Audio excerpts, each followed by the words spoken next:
Hi everyone. It is time for the Beatles again. And as is my custom on this Revolver album, I am listening cold the first time through on each song. So let's do that and then we'll see how it comes afterwards.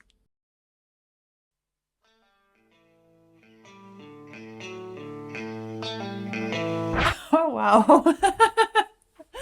Okay, so so many interesting little things in such a little tiny piece of music. Oh, I love the dissonances that they just dig into there, and maybe I'll talk about that in a bit. But um, it's such a funny. There's I was trying to recall exactly which of the Beatles songs this reminded me of because there are several that I feel some links to. But I've listened to so many so quickly, and I don't remember which ones it is, which ones they are. Excuse my poor English, pardon me. Um, there's a sort of lumpy, bumpy angularity about this that reminds me of another piece which I want to say, was it something that Ringo had something to do with creating? But I remember there was one that was really kind of wonky and lumpy bumpy a good while ago. Oh, no, a good while ago. A good while ago. One of the other albums. I don't even remember which album it was. There are other things like the melody, so smooth and easy. It's kind of like Strawberry Fields Forever. And then, of course, there's this wildly angular guitar work happening, and the piano and everything. It's there are so many different elements, and it manages to actually work together, even though it feels like perhaps each one of the musical elements could actually be taken in a completely different direction in a different song. You could basically deconstruct this, pull it apart, say this part goes with that song, this part goes with that song, and have, like, I don't know, 3 at least, if not 4 different pieces of music with completely different characters. But instead we have all of this in one little piece of music. Loads of fun. All right. Title? I was sure it was going to be I Want to Tell You, but then at the end, I got time. I don't know if they went with the ending or the beginning. I'm just going to go with I Want to Tell You. That's correct. Okay. Author, composer? I'm guessing Lennon. Mainly because the melody has things that remind me of Strawberry Fields Forever. But by the look on your face, I may be wrong. George Harrison. Ah! Well, to be fair, I haven't listened to many George Harrison songs, so I don't really have an identity of him as... I guess that must have been him singing then. I was thinking, it's kind of Lennon-esque, but it's a little bit too smooth and mellow. That's why I was going with Strawberry Fields Forever. Okay, maybe if you do some... That explains it. So this is George Harrison. Must have been an interesting character to come up with a piece of music like this with all these different, disparate elements in it. Sounded nice though. Okay, I got the author wrong this time, but I don't feel too bad about it since I haven't run into many Harrison pieces along the way yet. Well, let's dig into, actually, let's read about the song, and then we'll go back to the music and see what we discover. Well, this is the 65th in the 150 series. The genre is simply rock. And George Harrison said, all I needed to do was keep on writing, and maybe eventually I would write something good. It's relativity. It did, however, provide me with an occupation. Well, yeah. Try long enough, hard enough, something's bound to come out. This track proved very difficult for us to learn, explained Paul in the magazine Beat Instrumental. I kept on getting it wrong because it was written in a very odd way. As I said, it has this wonky, kind of lumpy, clumpy, offbeat feel. It wasn't 4/4 or waltz time or anything. Then I realized that it was regularly irregular. And after that, we soon worked it out. I think the trouble with George was that he was never treated on the same level as having the same quality of songwriting by anyone, by John, by Paul, or by me, admits George Martin. I'm as guilty in that respect. I was the guy who used to say, if he's got a song, we'll let him have it on the album, very condescendingly. I know he must have felt really bad about that. George was a loner, and I'm afraid that was made the worse by the three of us. I'm sorry about that now. Maybe that's why I haven't heard so many George songs up to this point. Sometime between December 1st and 17th, 1991, George Harrison and his friends recorded a live version of the song during their successful tour of Japan, the results appearing on the subsequent album, Live in Japan. This extended version of the song features multiple guitar solos from George's good friend Eric Clapton. Ah, okay. Well, that's kind of cool. Eric Clapton's coming into the mix alongside the Beatles. Well, let's go through and listen to it again, this time with an ear to getting familiar with George Harrison, the composer. It's been a while since the Beatles have used a fade in, hasn't it? I'm trying to think when the last one is that I heard. I remember there was one on A Hard Day's Night. I don't remember if I've heard any others since, but this one is a really kind of from far off in the distance fade in. It starts really quietly, doesn't it? Barely hear it. I mean,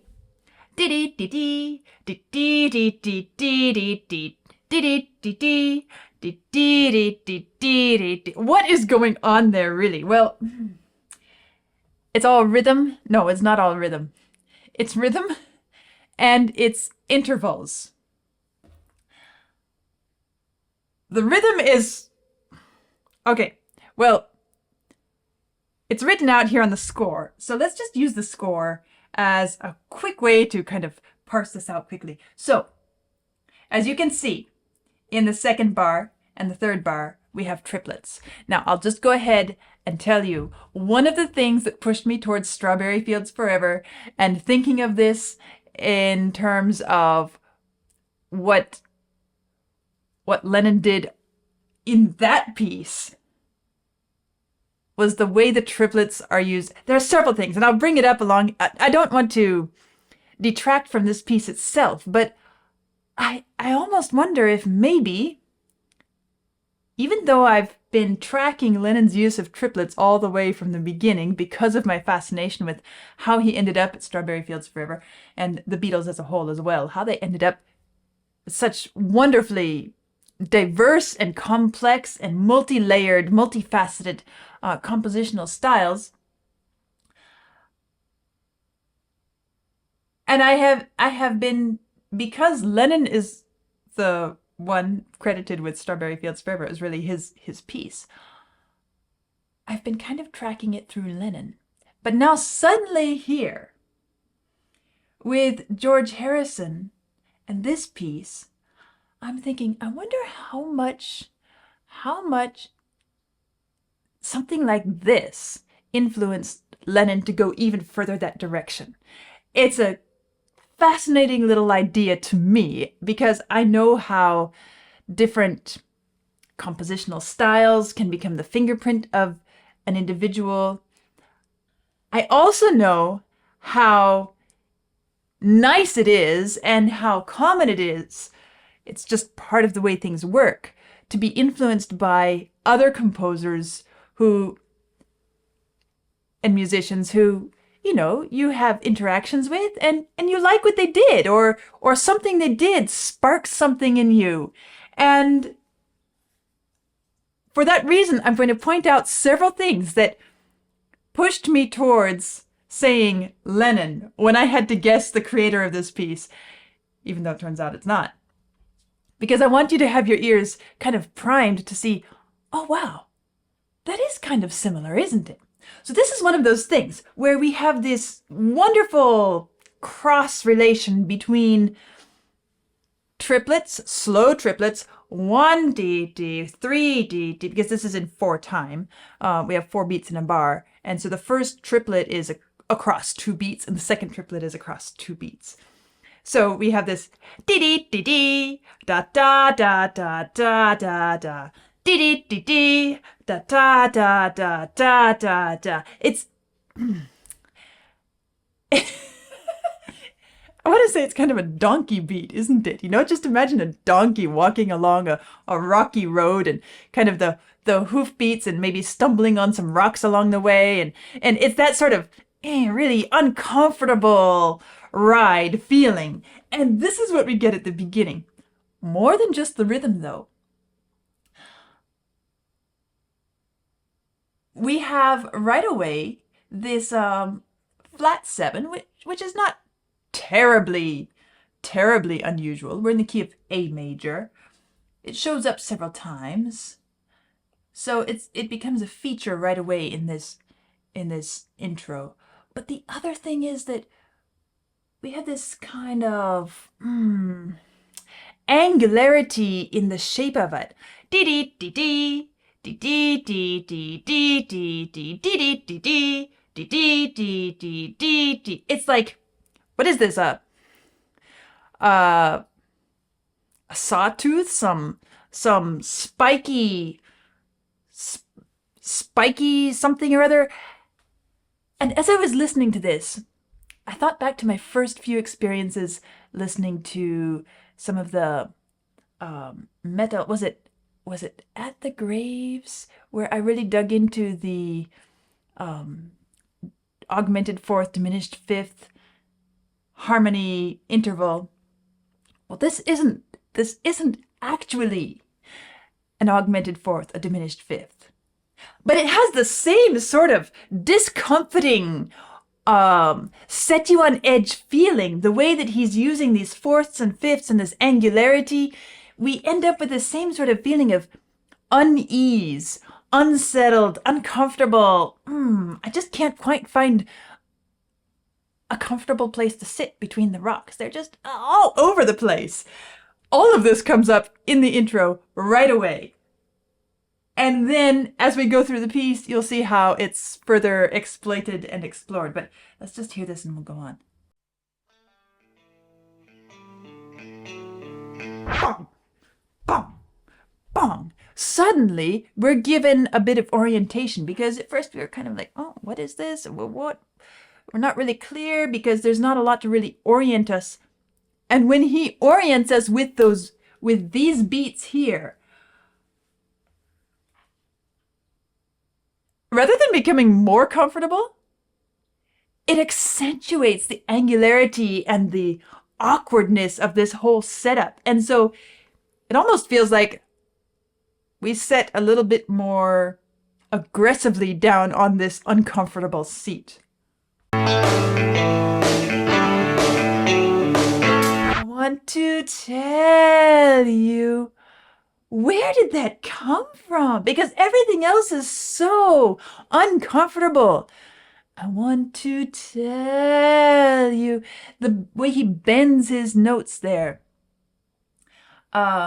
Even though the voice didn't really sound like what I have come to associate with as Lennon's voice. That's another thing that sent me towards Lennon, because I was thinking, well, with Strawberry Fields Forever, they had all this kind of ambiguous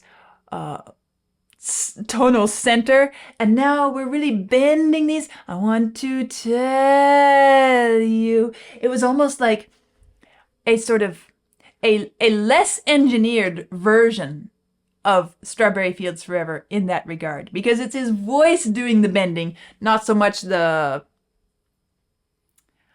in the studio work after the actual performing of it.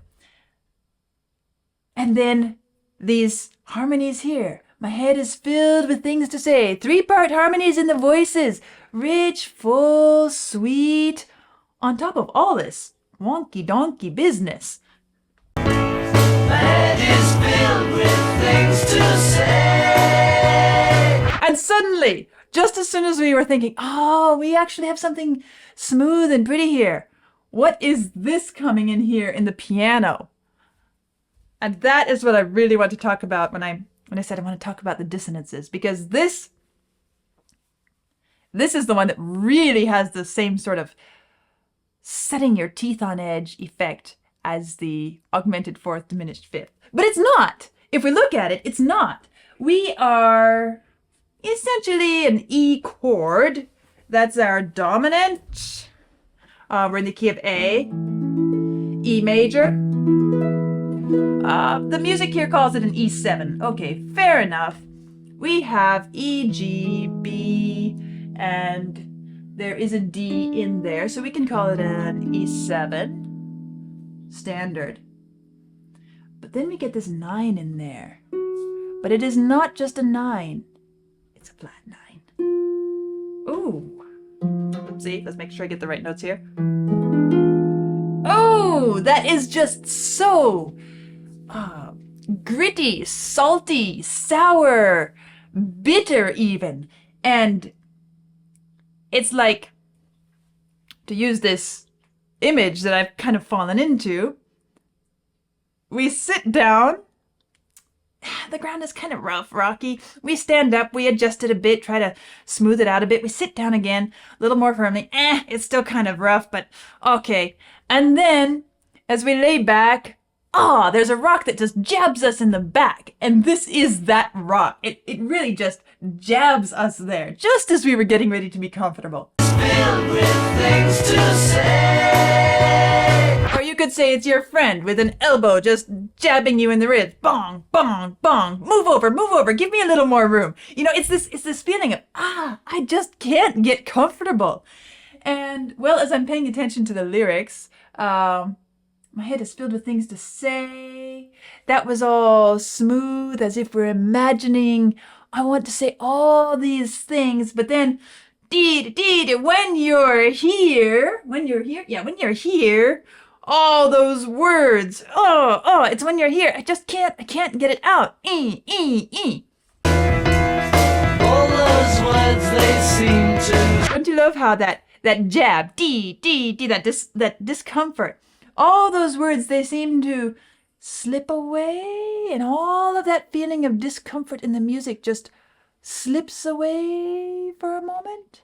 And then, what is it, the tambourine and Ringo's drums and whatever else, the bass, whatever is doing a little bit of a fill there, throws us right back into it, doesn't it? To slip away. Here. So, before I get ahead of myself, the bass sounds extra full in this second verse for some reason. Maybe it's just because the first verse I was paying attention to everything else. I'd have to go back and compare. But at least here, in the second verse, I really noticed the bass standing out, which is interesting because it's not really the focal point of the music. But as it's thumping away down there, boom, boom, boom, boom, boom, boom. It's giving us kind of the ground on which we build all these wonderful dissonances and harmonies. And so the piano doesn't actually have to be in your face loud. The piano is the dissonant creature. The bass is the orienting, the ground, the support. And so when the piano comes in, we have this big full bass, which also, when the voices are smooth and just singing along, that bass and the voices really go well together, don't they? Okay, now this coming up, this stood out to me. But if I seem to act unkind, it's only me, it's not my mind. Doesn't that sound about as ambiguous as Strawberry Fields Forever? Sometimes, I'm jumping ahead to the next verse now. Sometimes I wish I knew you well, then I could speak my mind and tell you.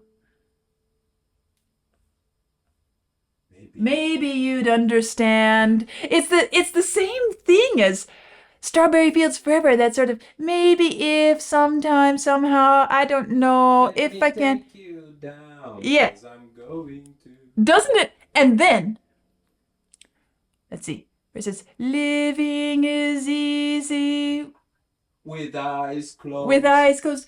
Misunderstanding all you see. Now tell me, do you hear something common between that single note, living is easy with eyes closed, misunderstanding all you see, and this bit here? You may be next time around. It's so much alike to my ears. It's just screaming at me. And so when I heard this the first time, I thought, is this Lennon's first experimentation with what became Strawberry Fields Forever? Obviously not. But I can't ignore the common ground between them. This repeated note, but if I seem to act unkind, living is easy with, it's only me. There's a little slow triplet there, just like living is easy. Those are slow triplets. It's such a familiar feel. And this came before Strawberry Fields Forever, which is why, well, maybe now you understand why I said Lennon even though the voice didn't really sound like Lennon. And maybe you can hear the similarity as well. And now my mind is thinking, how much of this inspired Lennon? How much of this did he really like this piece? Did he somehow decide, oh, that would be a great way to, or did it just happen subconsciously? But it was one that he had participated in, lived with, and it came out in Strawberry Fields Forever. But I find it incredibly fascinating, especially knowing that this was not Lennon's creation. In fact, George Harrison, who hasn't really created a lot up until now, he is the one coming out with this first time. Fascinating to me. A couple times the Beatles have surprised me with a piece of music where I really didn't expect that sort of, I associate those sorts of snaps or claps with kind of a happy, easy, free style of something being expressed, and they come up with them in strange places, like here. But musically, it feels good, and it kind of helps loosen up and relieve some of the tension. It gets us moving, and we're like, oh yeah. Oh, we actually can be a little bit happy with this song, believe it or not. Oh, I don't have to be so stressed. Huh, surprise. Although the music hasn't actually changed. I feel hung up and I don't know why. And that gets to be sounding, I don't know, a bit Eastern or Indian or something like that. Like, throw in all kinds of things. Da, you know, and this piece, such a little piece, full of surprises, full of stress and angst and discomfort, and yet so much fun to listen to. I really enjoyed it. Well, I'm happy to have finally met George Harrison and his compositional style. I don't know if this is really his style because this is really only the first one I've looked at, right? Have we listened to any other George Harrison stuff? Yes. I think we have once or twice. But nothing that really stood out to me like this. Taxman? Oh, Taxman was... Oh, I forgot about that one. Right, but that's different, isn't it? It doesn't really feel at all like this, which lets me know that... 1, 2, 3, yeah. 4. I kind of get the feeling that George Martin was right. They should have given him a bit more chance to feature, because it seems like he's full of creative ideas. Well, as Vlad said, yet. So maybe I'll be meeting more of him. And from some of your comments, I understand that there have also been a few Harrison songs that were skipped along the way. I'm sure eventually, at some point in the future, I'll meet those as well. But we're continuing to progress through this series, and this was a lot of fun. I'll see what comes next, and I'll see you soon.